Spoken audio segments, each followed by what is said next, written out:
Pega papel, pega caneta, porque eu quero falar com você sobre batalha espiritual. E nós vamos estudar um pouquinho sobre isso. Porque o mundo espiritual, ele é tão real quanto o mundo físico. Então, algumas coisas nós precisamos entender naturalmente, ao passo que outras precisamos entender, ou melhor, discernir espiritualmente. Umas são naturais e outras são espirituais. E o mundo espiritual, irmãos, ele tem leis, ele tem regras, ele é regido, ele é orquestrado por suas leis e suas regras. E como igreja, irmãos, nós não podemos ficar alienados, focados nas coisas dessa terra, sem perceber o mundo espiritual. Então a Bíblia fala sobre uma batalha espiritual, e o crente precisa entender como o mundo espiritual age. O crente precisa entender quais armas possui para lidar com o mundo espiritual. Vocês estão entendendo bem, gente? Porque no meu ouvido agora o eco parece que está assim bem aguçado. Mas vamos lá, você está entendendo bem? Então abra comigo em 2 Coríntios capítulo 10. 2 Coríntios capítulo 10. E o verso 3 e 4 é o texto bíblico para embasar a nossa conversa. Quarta-feira é o nosso culto de edificação. E eu gosto porque só vem crente. Crente que tem fome da palavra. Aleluia. Os outros ficam em casa assistindo novela. Mas dia de quarta-feira vem os famintos pela palavra. Então glória a Deus pela sua vida que está aqui. Amém? Você poderia estar em casa agora, no teu sofá, assistindo Netflix, mas você escolheu estar aqui nessa quarta-feira de edificação. 2 Coríntios 10, o verso 3 diz: pois embora vivamos como homens, não lutamos segundo os padrões humanos. Verso 4. As armas com as quais lutamos não são deste mundo, mas poderosas em Deus para destruir fortalezas. Pai, essa é a tua palavra, nós amamos a tua palavra. Nos ajude a entender, nos ajude a compreender a dimensão, a profundidade desse entendimento registrado na Escritura Sagrada. Nos ajude, Pai, a discernir o que é natural do que é espiritual. Que não sejamos exagerados, que não sejamos de forma errada tratando o mundo espiritual. Que não sejamos alienados ao tratar o mundo espiritual como algo qualquer, uma coisa qualquer. Mas nos ensina nessa quarta-feira, à luz da tua palavra, a entendermos a respeito desse tema. É a minha oração, no nome poderoso de Jesus. E você diz? Então deixa eu fazer um panorama com você, a respeito do mundo espiritual, segundo a Bíblia. Vamos ver o que a Bíblia fala sobre o mundo espiritual. No texto que lemos diz que a nossa guerra não é carnal. A nossa guerra é espiritual. Tá. Então existe uma batalha espiritual que todos nós enfrentamos. No âmbito familiar, no âmbito profissional, sentimental, financeiro, emocional. E a área das emoções é a área que mais tem sido afetada nesses dias. A mente, os impulsos carnais, os desejos carnais. Pois a palavra diz, crente, que nos últimos dias as pessoas, elas seguiriam as doutrinas de demônios. Está lá em 1 Timóteo 4:1, anota aí. Nos últimos dias, as pessoas seguiriam as doutrinas de demônios. 1 Timóteo 4 e o verso 1. Esses dias eu estava assistindo uma mensagem do pastor Hernandes Santos. Me ajude a orar para que ele venha aqui ano que vem, aleluia. Me ajude a orar. É um homem que tem no seu currículo a ressurreição de 3 mortos com laudo médico. É um homem cheio do Espírito Santo. Eu gosto muito de ouvir e assistir as mensagens do pastor Hernandes Santos. Eu estou em tratativa com a equipe dele. Me ajude a orar por isso. E eles me garantiram que ano que vem eles vão vir aqui. Oh, aleluia. Então, vamos esperar. Amém? Mas me ajude a orar por isso. E o pastor Hernandes Santos, ele conta uma história, irmãos. E eu posso falar porque está no YouTube. Então se está no YouTube ele pode falar, eu posso falar aqui. Porque essa mensagem está sendo gravada. Ela vai para o YouTube também depois. O áudio, obviamente. E ele conta que certa vez ele entrou num avião indo em direção a Curitiba. E ele achou estranho porque 90% dos passageiros daquele voo estavam trajados de preto. Não que preto significa que é do capeta. Mas eles estavam trajados de preto e era uma característica muito estranha. E ele achou aquilo incomum. Então ele não disse para a colega aqui do lado, para o passageiro do seu lado, que ele era pastor e quem ele era. Então ele pediu graça ao Espírito Santo e ele começou a conversar com aquelas pessoas. E aquela pessoa que estava do lado revelou os planos deles. E ela disse assim: nós estamos há 40 dias de jejum. Nós estamos indo para um encontro satanista lá em Curitiba, que vai acontecer agora. Nós estamos em 40 dias de jejum. Ele já ficou assustado, ele disse: satanista jejua? Jejua. E ele ficou conversando com aquela pessoa do lado, e ele perguntou para ela e disse: mas por que vocês estão jejuando? Irmãos, ore pela vida do seu pastor, da sua pastora e de toda a liderança dessa casa. E aquela mulher disse: para que haja escândalos na igreja. Nós estamos infiltrando pessoas nas igrejas para que façam pastores cair, para que façam líderes cair. E a maioria desses pecados é na área sexual.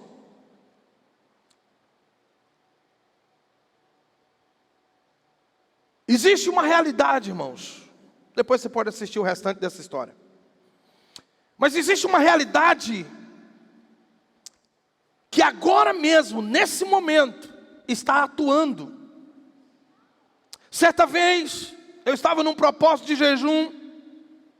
Na nossa igreja de Mata Roma tinha um rapaz que a família dele inteira era envolvido com o outro time.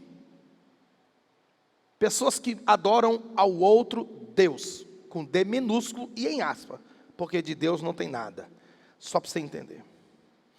E um dia esse rapaz chegou para mim e disse: pastor, eu queria falar com o senhor, eu queria lhe contar uma coisa. Eu vou chamá-lo aqui de João, tá? Para respeitar a identidade. Eu disse: João, tu não precisa me dizer nada, porque eu já sei o que tu vai dizer. Ele disse: como é que você sabe? Ele disse: porque hoje à tarde o Espírito Santo me revelou. E ele disse: o que é? Tem 2 homens, de cabelo branco, e descrevi os homens. E eu disse: esses 2 homens estão fazendo bruxaria para mim. E ele ficou espantado, disse: como é que você sabe? O Espírito Santo me revelou hoje à tarde. E eu disse: eu sei como é o nome deles, Fulano e Beltrano, porque o Espírito Santo me disse hoje à tarde. E ele ficou assustado com um olhão assim, ele disse: é verdade, pastor, era isso que eu queria lhe dizer. Eu estou te contando essa história, irmão, para te mostrar o quanto o mundo espiritual é real. Existem pessoas por aí, dentro da igreja, que vão discordar, desacreditar, desqualificar, e vão dizer: isso é balela. Eu vou dizer: isso não importa. Mas eu sinto nessa noite a incumbência, irmãos, de falar para você, como igreja, e como eu gostaria que toda igreja estivesse aqui. Mas essa é uma mensagem que não cabe ao dia de domingo, infelizmente. É uma mensagem que nem todos estão preparados para ouvir. Presumo que você está aqui pela graça de Deus. Então, ouça com muita atenção cada ensinamento dessa palavra, amém? Porque o mundo espiritual é real, e ele age, Não precisa ser profeta para saber que existe dezenas e dezenas de homens e mulheres servindo outro time, que querem a cabeça de um pastor, de um líder, a prêmio. Você tem ideia das batalhas espirituais que um pastor passa? Que um líder de célula, um discipulador, um líder de geração, um líder de ministério, você tem ideia das batalhas espirituais que eles passam? Quantos pastores em depressão já tiraram a própria vida? Depressão ou opressão, seja como for. E quantos crentes apáticos, frios ou mornos dentro da igreja se encontram hoje? Porque ainda não entenderam a respeito dessa batalha espiritual. Então a primeira coisa que você precisa entender: existe uma batalha, uma guerra que não é carnal, mas é espiritual. Segunda coisa que o texto fala: as armas da nossa guerra também não são carnais, mas espirituais. Efésios capítulo 6, põe na tela para mim, e o verso 12. Você sabe que o texto de Efésios capítulo 6, é o texto clássico que fala a respeito de batalha espiritual. Então ele diz assim, Efésios 6:12, para ser mais específico, põe na tela para mim. Você conhece o texto, mas eu quero salientar com você um aspecto desse texto. Aleluia. Diz: pois a nossa luta não é contra sangue e carne, mas contra os poderes e as autoridades, contra os dominadores deste mundo de trevas e contra as forças espirituais do mal nas regiões celestiais. Existe uma realidade, irmão, de seres celestiais da maldade, e que a nossa guerra é contra esses seres, é contra essas entidades, esses dominadores. Então fica claro para nós esse texto, que sim, existe seres da maldade nas regiões celestes. 4, estou só fazendo um panorama a respeito do que a Bíblia fala sobre o mundo espiritual.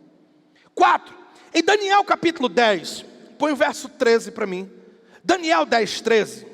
Vamos lá ser mais rápido para a gente poder ganhar tempo, porque aqui eu só estou me aquecendo.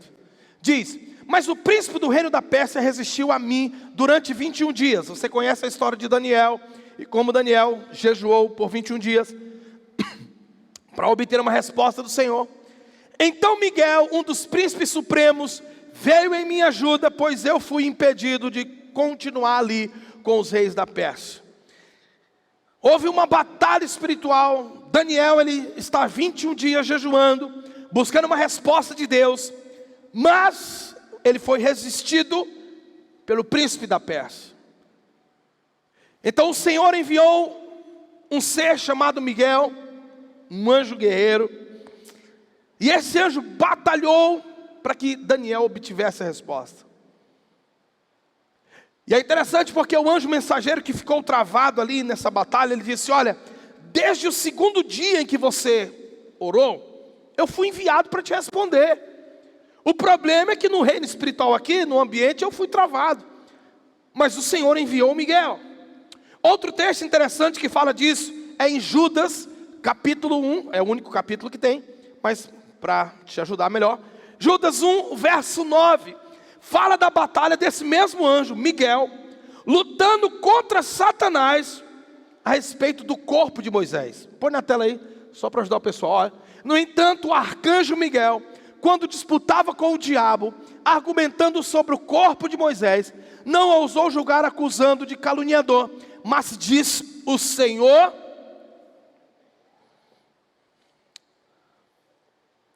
outro texto na Bíblia, Atos capítulo 16,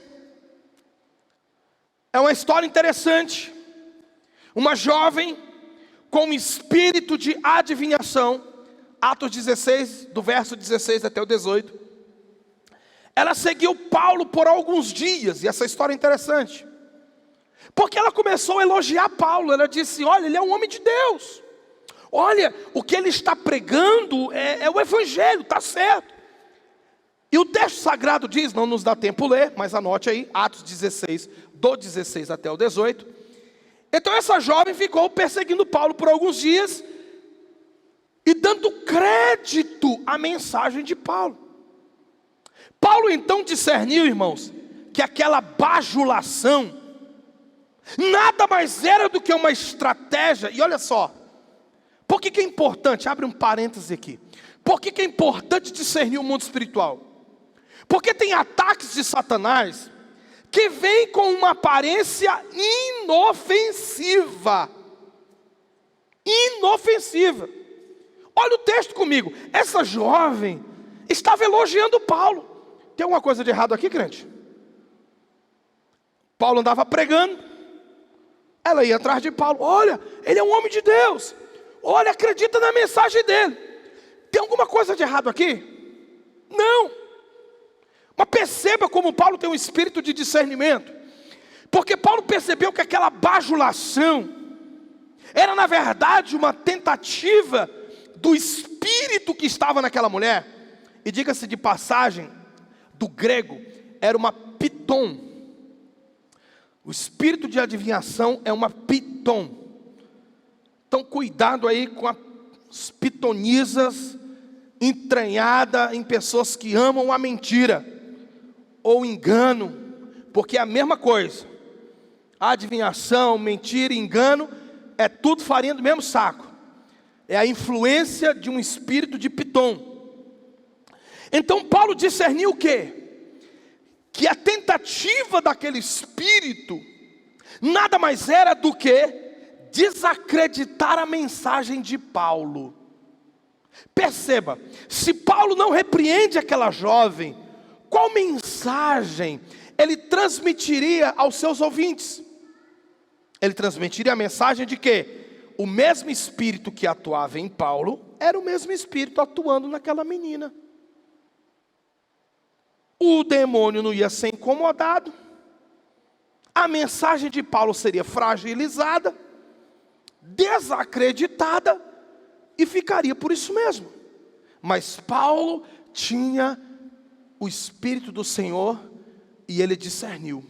Então diz o texto que Paulo virou para aquele espírito. Perceba que Paulo virou ao espírito. Eu acho que é o verso 18, põe lá para mim. Eu acho que é o verso 18. Paulo virou para aquele espírito, né? Finalmente Paulo ficou indignado, voltou-se e disse a quem? A quem, irmão? Paulo não disse para a menina, porque Paulo entendia que a guerra dele não é contra a carne e sangue. Paulo disse ao espírito que estava atuando naquela menina. Ele disse: olha, em nome de Jesus Cristo eu ordeno que saia dela. No mesmo instante o espírito a deixou. Precisa discernir o que é natural do que é sobrenatural. Outra descrição bíblica é Leviatã. Você já deve ter ouvido essa expressão no livro de Jó e no livro dos Salmos, e o profeta Isaías menciona Leviatã. Aí que eu preciso só trazer um contexto para você, porque alguns historiadores, alguns estudiosos, eles vão tratar Leviatã apenas como uma criatura mitológica. Algumas Bíblias até traduzem a palavra Leviatã como crocodilo, mas não se encaixa muito bem no que está descrito na Bíblia. Outros vão dizer que Leviatã era uma espécie de serpente marinha, ou uma espécie de baleia gigante. Outros ainda dizem que Leviatã era uma espécie de dinossauro já extinto. Alguns teólogos vão dizer que é inapropriado olhar para Leviatã apenas como um demônio, mas que Leviatã tratava-se apenas de um ser mitológico extinto. Mas espera lá, porque o texto de Isaías 27:1 parece não se harmonizar com tudo isso. Põe Isaías 27:1. Gente, eu só estou aqui aquecendo essa turbina. Só estou mostrando para você um panorama bíblico do que se fala sobre a realidade espiritual. Olha só Isaías 27:1. Naquele dia o Senhor, com a sua espada severa, longa e forte, castigará o Leviatã, serpente arisca, o Leviatã, serpente tortuosa. Ele matará a serpente marinha. Está falando de um grande dia em que o Senhor vai destruir esse ser. Na cultura judaica, eles vão olhar para Leviatã como a representação do mal, a representação destruidora. Mas com base em tudo que eu já vi, que eu já estudei, seminários que eu já participei, esse ser chamado Leviatã, descrito na Bíblia, ele foi sim um ser físico literal, um animal extinto, mas ele também representa um ser espiritual. E esse ser atua nas águas. Então estou te mostrando o campo espiritual. No Salmo 91, o verso 5, por exemplo, fala sobre os dardos inflamados do maligno. Dardos inflamados do maligno. Eu poderia falar muito mais aqui a respeito do reino das trevas, mas eu quero falar do reino da luz. Porque na mesma proporção que o reino das trevas está orquestrado e organizado, o reino da luz é superior. Se você ler em 2 Reis, capítulo 6, não dá tempo ler, mas anote para você ler em casa. 2 Reis, capítulo 6, nos conta uma história muito interessante. Eliseu, o profeta, estava com o seu servo, porque eles estavam sendo perseguidos pelos exércitos assírios. Então eles fugiram para uma determinada cidade, e no meio da noite, o exército assírio cercou a cidade, com seus carros e cavalos e soldados. O servo de Eliseu ficou angustiado, perturbado. E agora? Como vamos fugir desse negócio? Eliseu faz uma oração. Ele disse: Senhor, abre os olhos desse menino. Permita ele ver que o exército que está conosco é superior ao exército assírio. E o relato bíblico diz que os olhos do servo do profeta foram abertos, e ele enxergou milhares de cavalos e carruagens de fogo, e um exército poderoso que os guardava. Aleluia! E naquele dia, irmãos, o Senhor deu vitória ao seu servo, o profeta Eliseu. Sabe, querido, deixa eu dizer uma coisa. A palavra diz que maior é aquele que está em nós do que o que está no mundo. Então existe um exército de Deus. E o Salmo 68 e o verso 17 afirma para nós que os carros de Deus são milhares de milhares. Existe agora mesmo, na região espiritual, existe um exército poderoso, guerreando a favor da igreja de Cristo. Quem diz amém?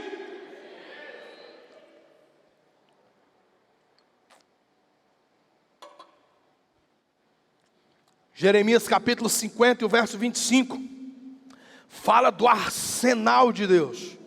O que é um arsenal, pastor Bruno? São armas de guerra. O Salmo 31, 20, fala do esconderijo de Deus. O profeta Isaías no capítulo 25, o verso 4, fala do refúgio. Salmo 34, verso 7, põe na tela. Salmo 34, verso 7, diz que o anjo do Senhor, ele acampa ao nosso redor, né? Ao redor daqueles que temem, e os livra. Então existem anjos acampados ao seu redor, acampados ao redor da tua casa. Quem diz amém? acampados ao redor da tua empresa, acampados ao redor da tua família, acampados ao redor dos teus filhos, acampados ao redor daqueles que são seus. É o que a Bíblia diz. O anjo do Senhor está acampado ao redor daqueles que temem a Deus. E esse anjo, ele dá livramento. Quem diz amém? Zacarias capítulo 2, o verso 5, o profeta disse que Deus seria para o seu povo como muros e antimuros de fogo. Pastor, o que isso tudo significa? É uma linguagem de batalha espiritual. É um cenário de batalha espiritual. E a palavra também nos revela que Deus é Senhor das guerras. Vários salmos, vários textos nos fala de Deus como o Senhor da guerra. Então você pode descansar seguro, porque Deus vela por você. E Ele não dorme, Ele não descansa, Ele está atento ao teu clamor. Quem diz amém? Tá. Tendo te mostrado todo esse panorama do que é o mundo espiritual, te mostrei o mundo espiritual da maldade, o que a Bíblia fala sobre isso. Te mostrei o reino da luz e seus exércitos poderosos. Agora vamos entender como atuar nas batalhas espirituais. Em Mateus capítulo 17, e o versículo 21, Jesus disse assim, ó, põe na tela, Mateus 17, 21. Aleluia. Mateus 17, 21.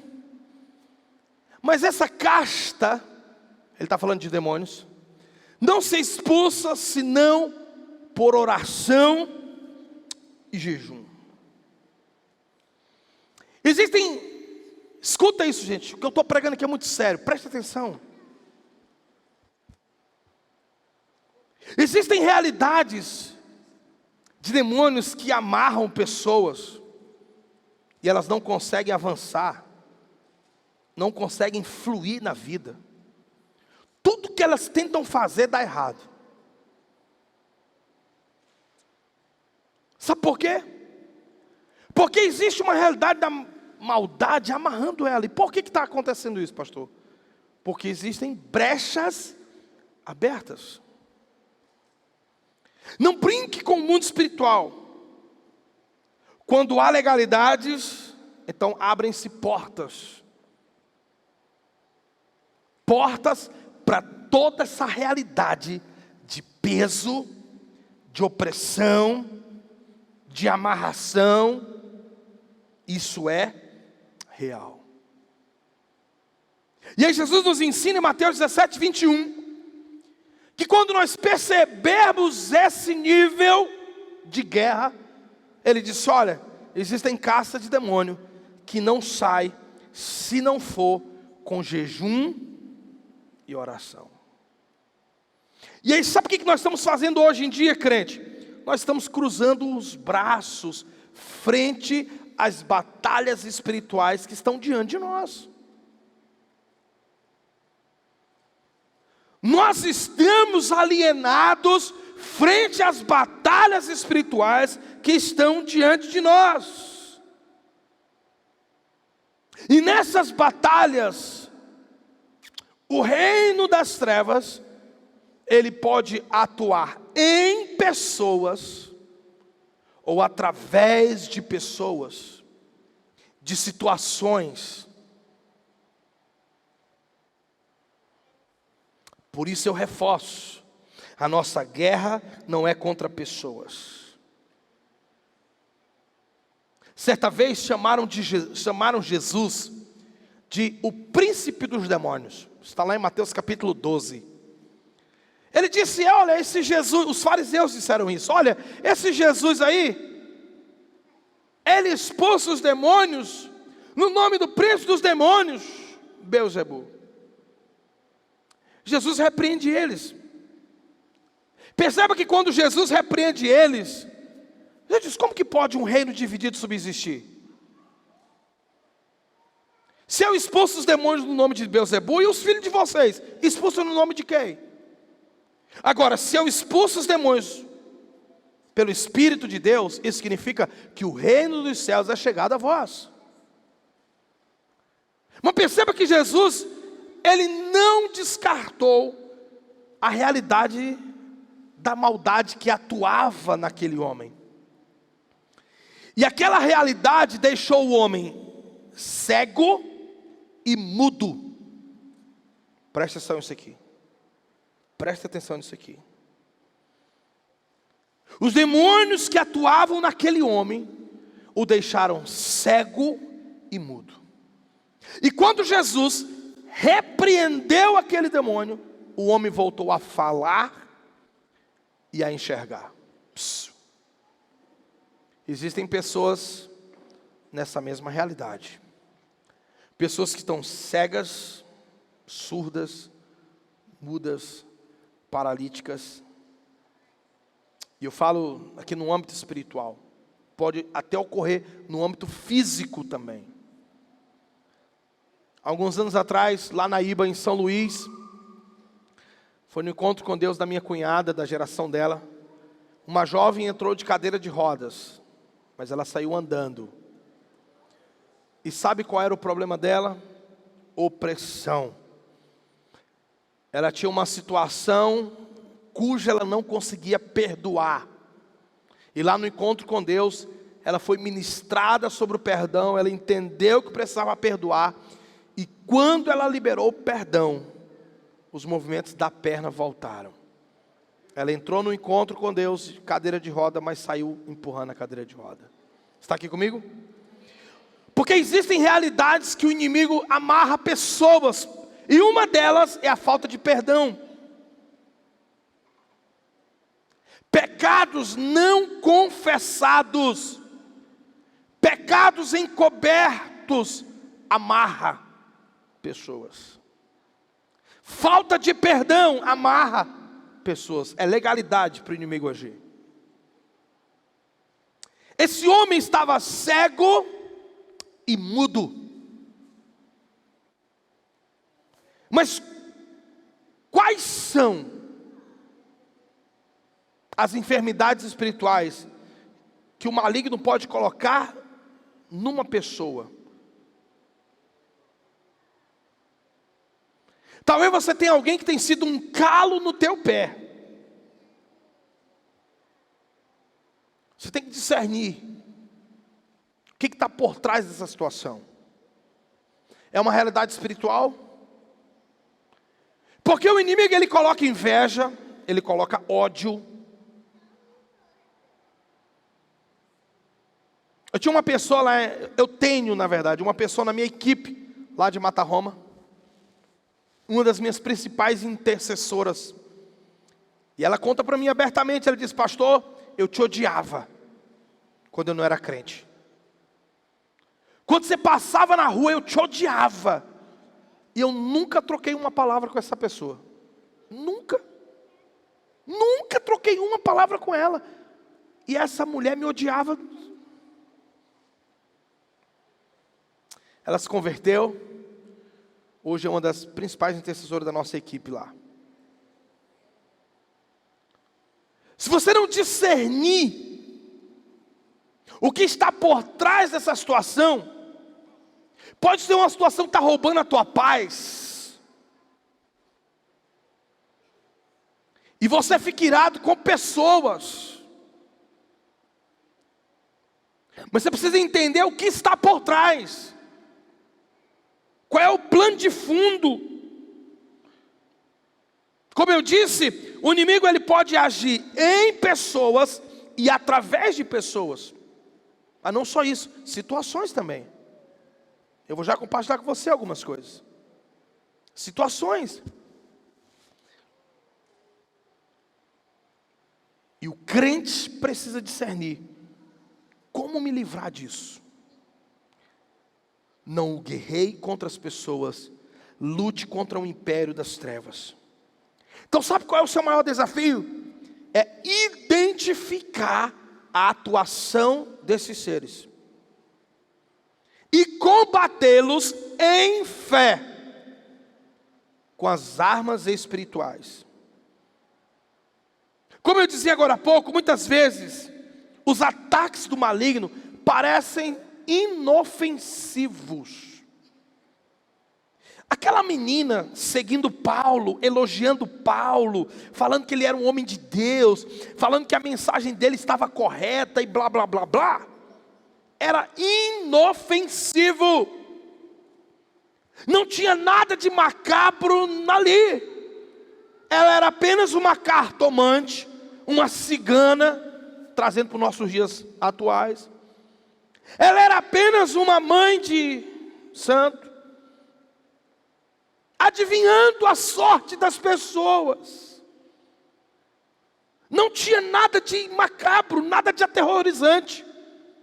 Mas Paulo discerniu o que estava por trás daquela menina. Crente, você precisa discernir as sutilezas dos ataques do inimigo. Escuta aqui, ó. Porque tem gente que espera que o diabo venha de chifre, fedendo a enxofre, com um rabo maior do que a cabeça dele, que ele vai chegar, ei, para com isso. Escuta isso aqui, gente, escuta. A Bíblia diz, escuta isso, crente. A Bíblia diz que ele pode se disfarçar até mesmo de anjo de luz. Escuta. Se ele pode se disfarçar de anjo de luz para tentar enganar os escolhidos, o povo de Deus, então imagina os outros disfarces que ele usa. Gente, escuta isso aqui, crente, escuta. Ele pode vir disfarçado de um pai ausente. Ele pode vir disfarçado de um patrão ruim. Ele pode vir disfarçado de um marido abusivo. Ele pode vir disfarçado de um monte de coisa feia. Mas escuta isso aqui. Mas sem dúvida, escuta isso pelo amor de Deus. O disfarce predileto de Satanás é as nossas fraquezas. E ele conhece cada uma das nossas fraquezas. O disfarce que Satanás mais usa, crente, é a tua fraqueza. Ele sabe qual é. Pastor, meu ponto fraco é mulher, é bebida, é a farra, é a pornografia. Ele sabe qual é a tua fraqueza. Então não espere que ele venha de chifre, fedendo a enxofre, que ele não vem. Isso colocaria medo em você, você voltaria para a igreja, dobraria teu joelho, faria jejum, faria tudo. Então ele não vem assim. Ele vem na sua fraqueza. Esse é o disfarce que ele mais usa. Alguém vive aqui? Vocês estão aprendendo? Escuta, crente. Talvez você está no meio de uma batalha espiritual e você não se deu conta ainda. Porque você não parou para discernir o ambiente. Eu vou repetir. Não espiritualize o que é natural. Mas também não naturalize o que é. Não naturalize o que é espiritual e não espiritualize o que é natural. Você tem percebido coisas estranhas acontecendo na tua casa? Inexplicáveis? Anormais? Não vamos ser exagerados, gente. Não seja paranoico. Não seja paranoico. Porque tem gente que já é tão exagerado que passa em frente a uma ótica, vê um olho pintado e diz assim, ó, demônio. Gente, é uma ótica que tem um olho pintado, pelo amor de Deus. Oxi. Então tem gente que é paranoico. Não seja paranoico. Mas tenha discernimento. Ó, assim que eu casei com a pastora, menino novo, recém-casado, aleluia, glória a Deus. Nós ainda no processo de se ajustar. Aqui e acolá tinha fight. Ou você acha que pastor não briga? Hoje, graças a Deus, está tudo aleluia. Ou você acha que casamento não tem fight? Como diz meu amigo Lorismar, tem uns crack, né? Rola uns crack, irmão. Casamento rola crack. E aí no início do nosso casamento rolava uns crack. A gente sem, né? Irmãos, debaixo do sangue de Jesus. Lá em casa era difícil aparecer bicho. Bicho, animal. Era só a gente ter uma discussão. Apareciam umas caranguejeiras desse tamanho assim, ó. Era um negócio assim, exagerado.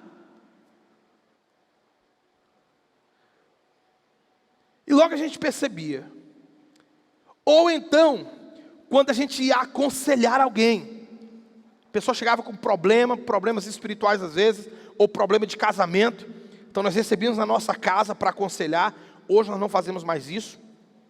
A gente usa a igreja. Por isso nós vamos construir o gabinete ali pastoral para isso.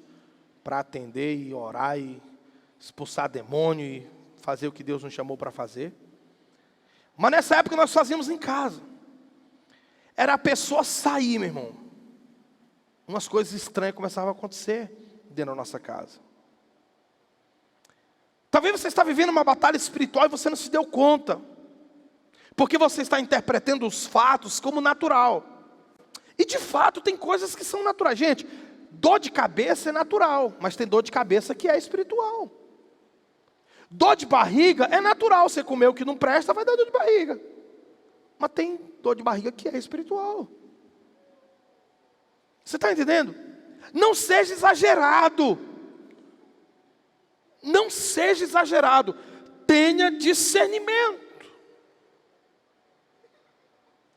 Sabe por quê? Escuta isso. Toda estratégia do reino das trevas, ela gira em torno de nos tentar fazer parar. O diabo quer te parar. Então ele vai usar todas as armas que ele tiver. Só que às vezes a gente pensa que o inimigo nos quer fora da igreja. Aí o inimigo quer que eu me desvie, que eu saia, vá para o mundo. E se eu te disser que não? A estratégia dele mudou. Sabe qual é a estratégia dele nos últimos tempos? Ele quer que você continue dentro da igreja. Dentro da igreja em pecado. Dentro da igreja frio. Dentro da igreja morno. Dentro da igreja apático. Dentro da igreja se esquivando dos ministérios. Porque não tem nada mais prejudicial para o reino de Deus do que um crente apático, frio, morno, indiferente. Não vai para a célula, não respeita a liderança, desonra, vai no dia que quer, do jeito que quer, não presta conta da sua vida, faz o que dá na cabeça. Não existe nada mais prejudicial para o reino de Deus do que um crente desse jeito.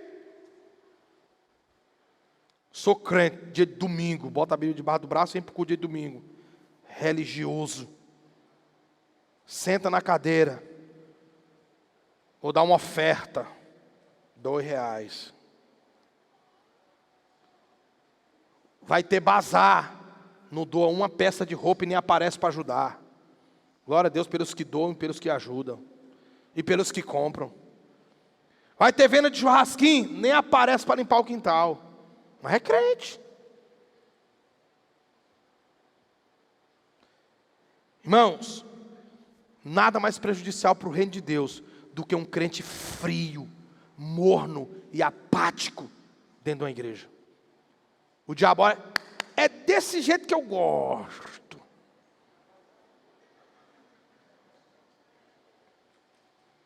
Agora, crente, o inverso é verdadeiro. É prejudicial para o inferno um crente labareda de fogo, um crente comprometido, um crente envolvido, um crente que discipula, que vai para oração, vai para a vigília, não perde culto, não perde célula, não perde discipulado, é um crente ativo. Isso causa prejuízo no inferno. Você está aqui comigo, crente?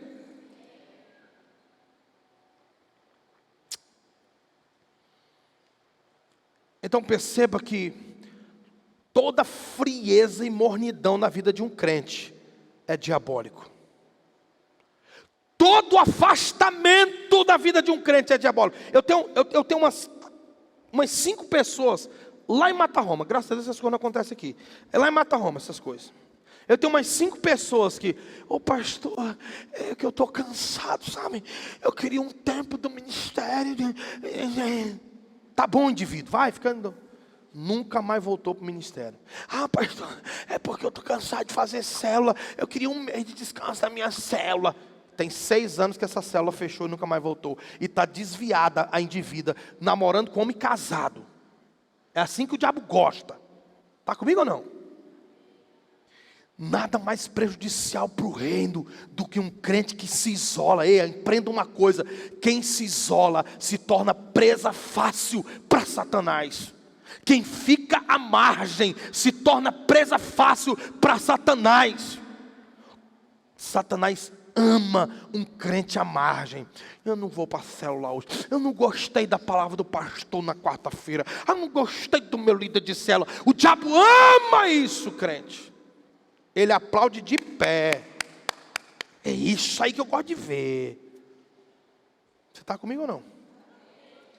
Então perceba que quando a frieza chegar, quando uma tentativa de mornidão chegar, lute, levante-se em oração e diga: eu não aceito. Eu pastoreio desde os meus 15 anos de idade. Eu sou muito mais intenso hoje do que quando eu comecei em 2007. Eu queimo muito mais hoje do que quando eu comecei em 2007. Eu estou muito mais empolgado hoje do que quando eu comecei em 2007. Ei, crente, é seu dever não permitir que Satanás te enrede e te faça esfriar. Isso é uma batalha espiritual. Porque Satanás quer crente frio. Crentes frios não provocam estragos no âmbito espiritual. Um crente cheio do Espírito Santo, sim. Eu provo isso na Bíblia para você. Quando Jesus subiu aos céus, os discípulos ainda não tinham recebido o Espírito Santo. A Bíblia diz no livro de Atos que eles estavam acovardados, trancados, com medo da perseguição. Quando em Atos o Espírito Santo vem e ele enche aqueles irmãos, a Bíblia diz que eles começaram a pregar com ousadia a palavra de Deus. E eles transtornaram o mundo. Eles ficaram conhecidos como aqueles que transtornaram o mundo. Sabe por quê, crente? Porque crente frio e apático não causa prejuízo para Satanás. Mas crente cheio do fogo dá dor de cabeça para o inferno. Você está comigo aqui ou não? E tudo isso é uma batalha espiritual que nós enfrentamos. Situações à sua volta. Pode ser, sim ou não, mas pode ser uma estratégia de Satanás para enredá-lo, pará-lo, desestimulá-lo. Tem uma história interessante no livro de Atos, capítulo 5. Põe Atos, capítulo 5, 3 na tela para mim. Eu sei, tenho certeza que você sabe do que se fala esse texto. Mas você já parou para analisar o final do versículo 3? Disse então Pedro, aqui está falando da história de Ananias e Safira. Você conhece essa história, né? Olha aqui, ó. Disse então Pedro: Ananias, porque encheu Satanás o teu coração para que mentisse ao Espírito Santo. Quem foi que encheu o coração de Ananias? Satanás. É Satanás que enche os corações de mentira, ódio, inveja, ciúme, brigas, contendas, fofoca. Todo fofoqueiro está emprestando seus lábios para Satanás.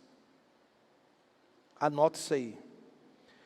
Todo fofoqueiro empresta seus lábios a Satanás. Anotou? Todo fofoqueiro empresta seus lábios para Satanás. Porque a palavra diz que o fofoqueiro ele destrói melhores amigos. Está comigo aqui ou não? Não permita que Satanás encha teu coração com mentira. Não permita que Satanás encha teu coração com ódio, com ressentimento. Eu não perdoo, não perdoo, não perdoo, não perdoo. Isso é diabólico, crente. Será que você não percebe que é uma estratégia do inimigo? Não permita que Satanás encha teu coração com maledicência. Não permita, porque foi ele que encheu o coração de Ananias com mentira. E o texto diz que Ananias permitiu que Satanás enchesse o coração dele com mentira. Satanás não pode pegar um copo de cerveja e colocar na tua boca. Ele te induz, é você que coloca sozinho, e a culpa não é dele. Ele só te induz. Mas todos nós temos o poder de escolher. Gênesis capítulo 4 fala disso. Quando Caim está prestes a matar Abel, ele diz, Deus aparece para ele e diz, olha, ei, o pecado está à tua porta. Está diante de ti, cabra sem vergonha. Compete a ti dominá-lo. Tem crente vivo aqui, irmão? Aleluia. Você está aprendendo hoje? Está sendo edificado hoje? Satanás mentiu para Ananias. Eu não sei o que Satanás contou para Ananias, e eu nem quero saber.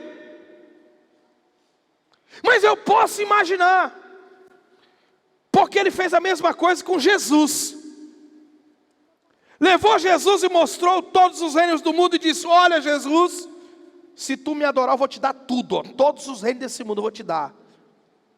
Presumo eu que ele disse a mesma coisa para Ananias. Ananias, precisa tu dar tudo não. Eu vou te dar muito mais. Ele encheu o coração de Ananias com mentira. Ei crente, vigia teu coração. A palavra diz sobre tudo que se deve guardar, guarda o seu coração.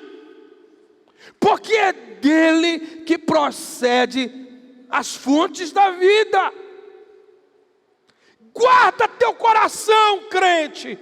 Porque Satanás pode estar enchendo teu coração de ódio. Meu Deus do céu. Essa palavra fica repetindo aqui na minha mente. Ó. Ódio, ódio, ódio, ódio. Se você está aqui e está odiando alguém, ei, te livra desse sentimento. Odeio minha mãe, pastor. Odeio meu pai, meu padrasto, madrasta, seja lá o que for. Te livra desse sentimento. O Espírito de Deus está nesse lugar, irmãos.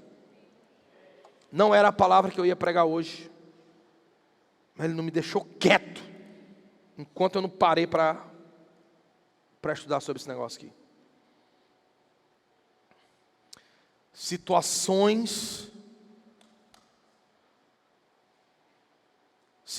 que já aconteceram com você, que era espiritual.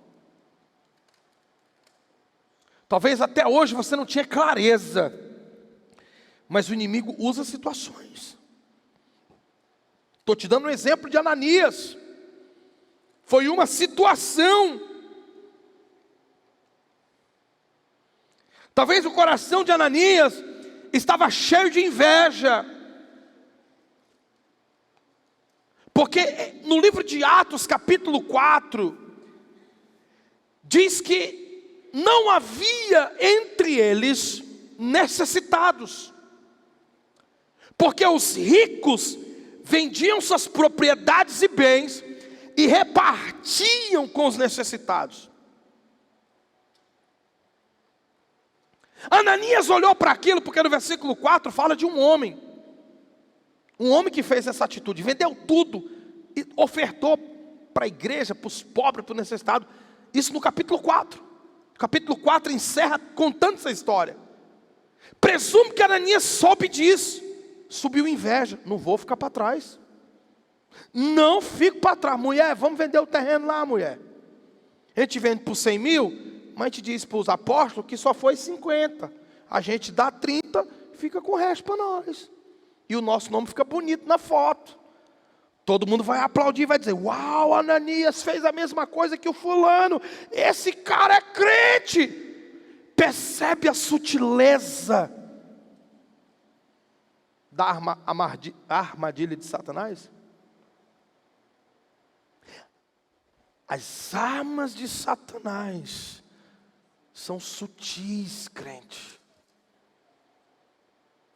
Elas não são descaradas, não. Tem coisa sim que é descarada. Sim, tem coisa que é descarada. O caba está na pindaíba, chega uma pombagira e dando em cima dele. É descarado, é certeza que é cão. É capeta, varão. Te livra. Eu conto meu testemunho, irmãos. Não sei se eu contei isso no sábado que eu falei sobre os jovens aqui. Mas eu tenho um orgulho de dizer que casei virgem. Mas não é por falta de oportunidade não, irmãos. Deus me deu muitos livramentos. De sair de quarto com mulheres em cima da cama.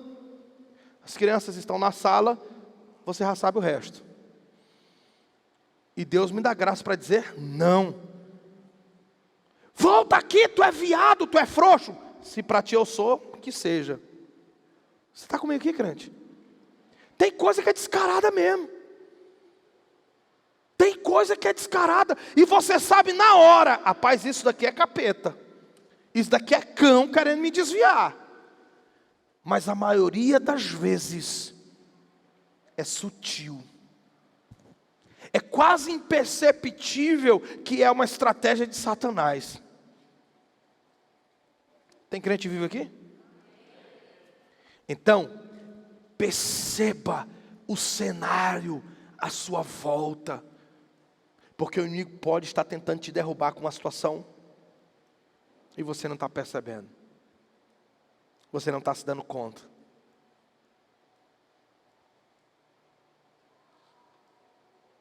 Você sabia que demônios podem se materializar até mesmo em animais?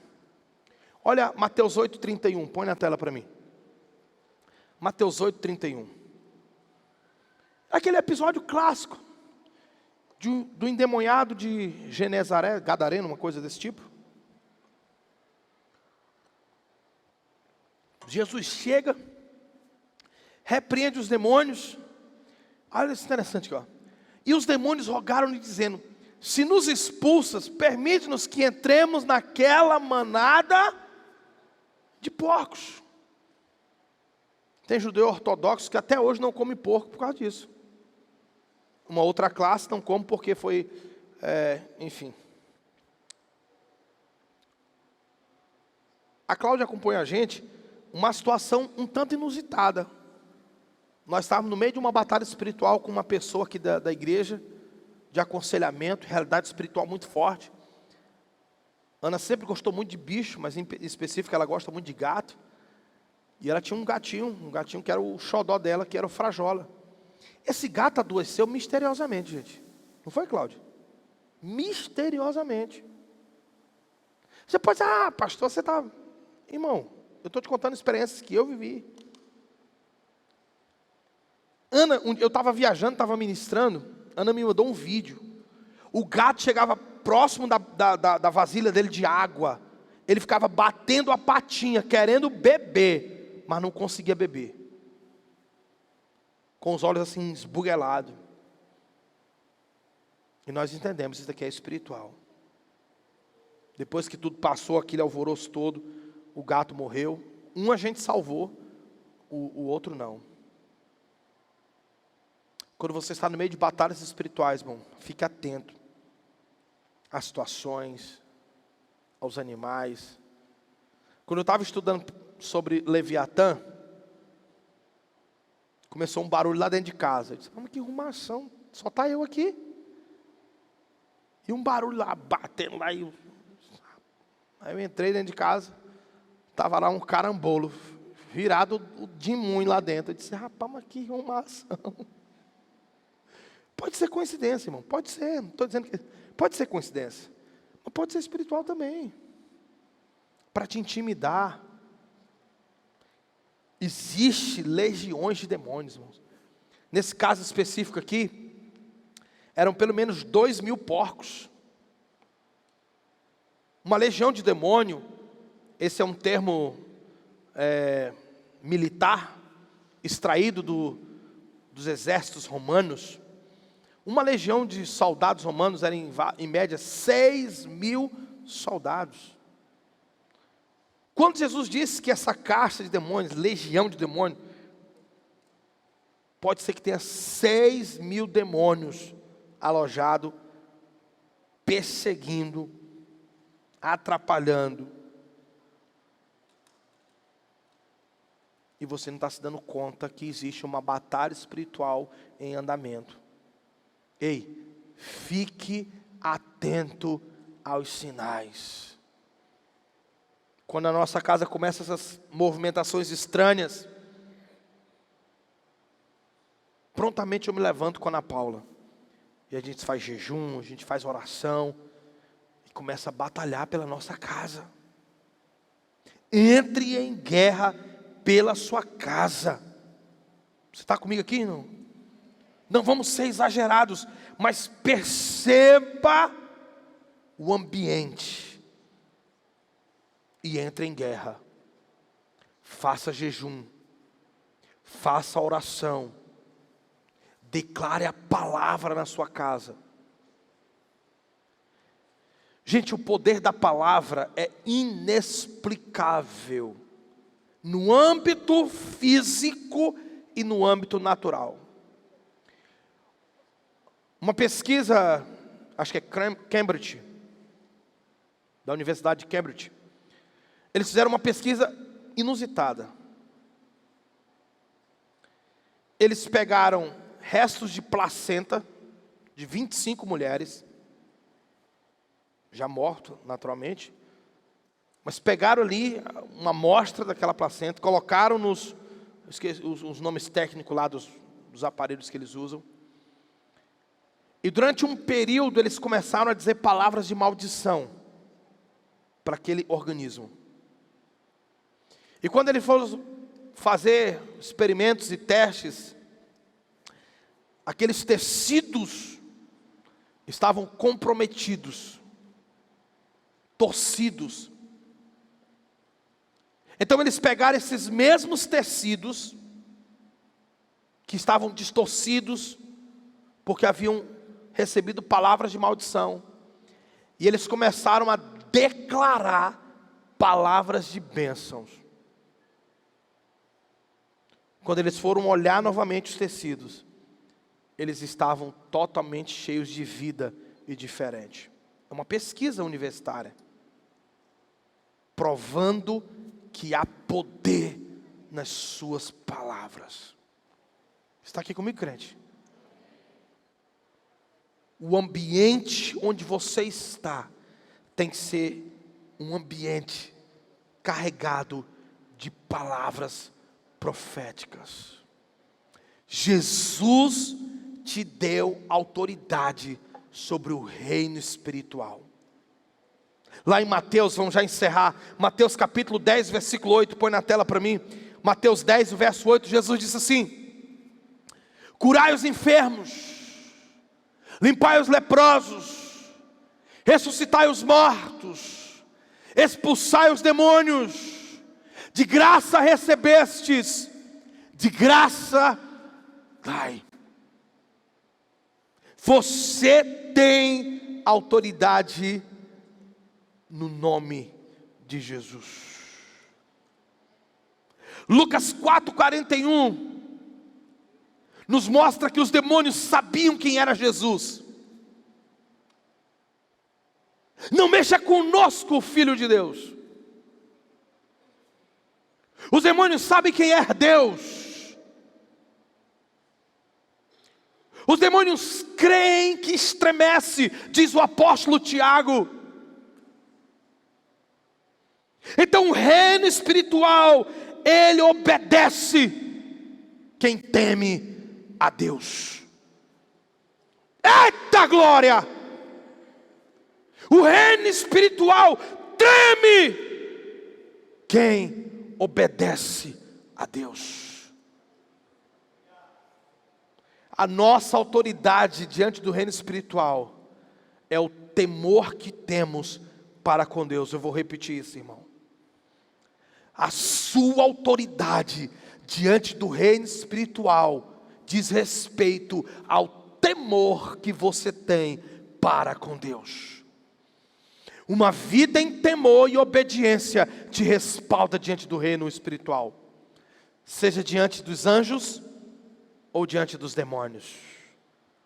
Quando João chega na revelação que ele teve do céu, no arrebatamento que ele teve em espírito, o anjo disse para ele: ô João, eu sei quem é você.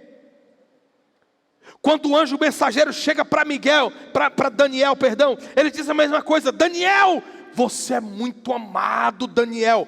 Em outras palavras, Daniel, você é respeitado no ambiente espiritual. Lembra daquele episódio, quando 2 rapazes foram tentar expulsar um demônio no nome do Deus de Paulo? O demônio olha para ele e diz assim: ei, eu sei quem é Deus, eu também sei quem é Paulo. Mas vocês quem são? Tem crente aqui, irmão? Eu estou aleluiado hoje. Aleluia. Amém, irmão? Se está cheio de fogo aí,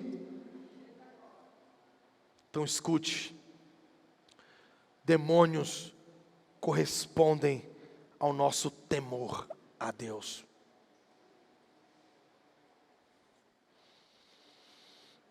É o teu temor a Deus que te dá autoridade.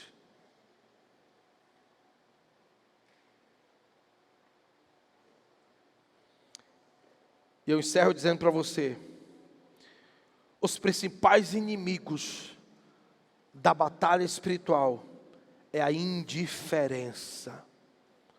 Um coração indiferente.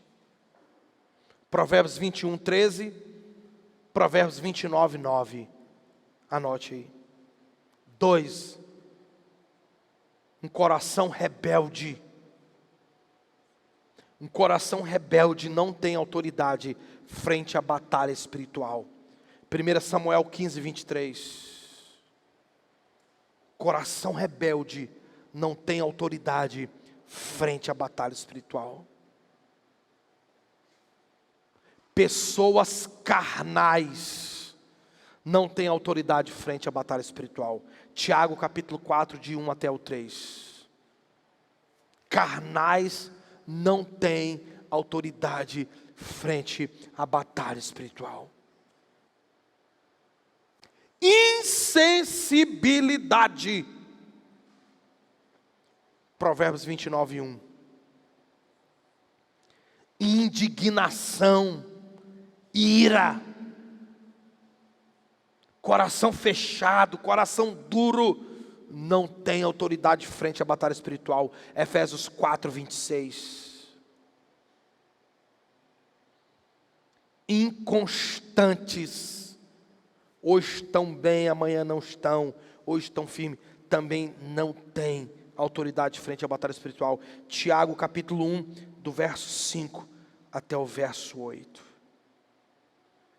O crente precisa se posicionar em guerra. A sua arma mais poderosa é a oração e a adoração. Nós começamos domingo uma série de mensagens criados para adorar. Não perca nesse domingo a continuidade dessa série de mensagens. É a sua arma mais poderosa, crente, oração. O crente que não ora, ele está em falha consigo mesmo. Vou repetir. O crente que não ora está em falha consigo mesmo, porque não está crescendo espiritualmente. O crente que não ora está em falha com a sua família, porque não ora pelos seus, quando a palavra nos manda orar pelos que são nossos, cuidados que são nossos. O crente que não ora está em falha com a sua igreja, que o Senhor manda orar pela sua igreja.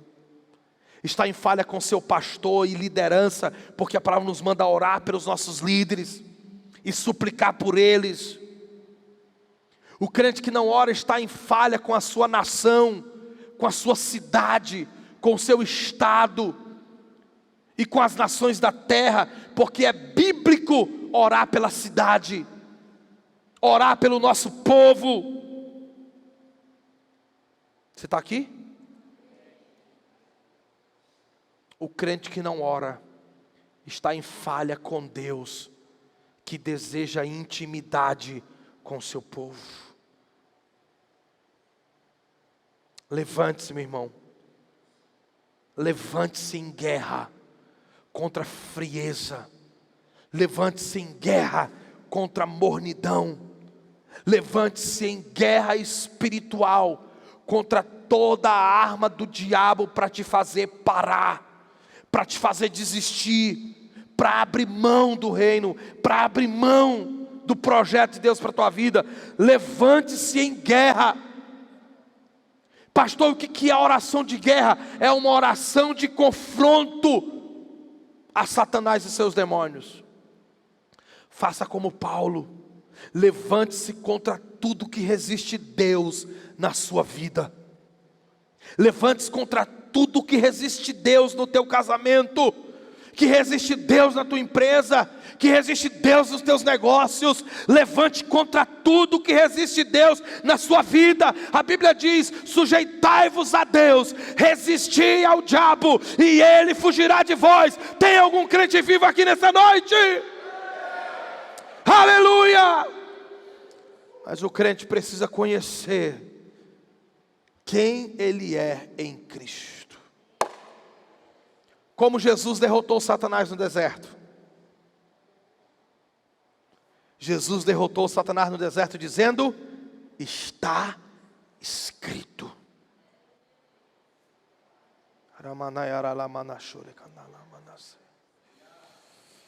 Sabe o que é resistir Satanás? Está escrito. Satanás apresentou um plano perfeito para Jesus, mas Jesus derrotou ele, resistiu ele, dizendo: está escrito. Você precisa conhecer o que está escrito. Fica de pé no teu lugar.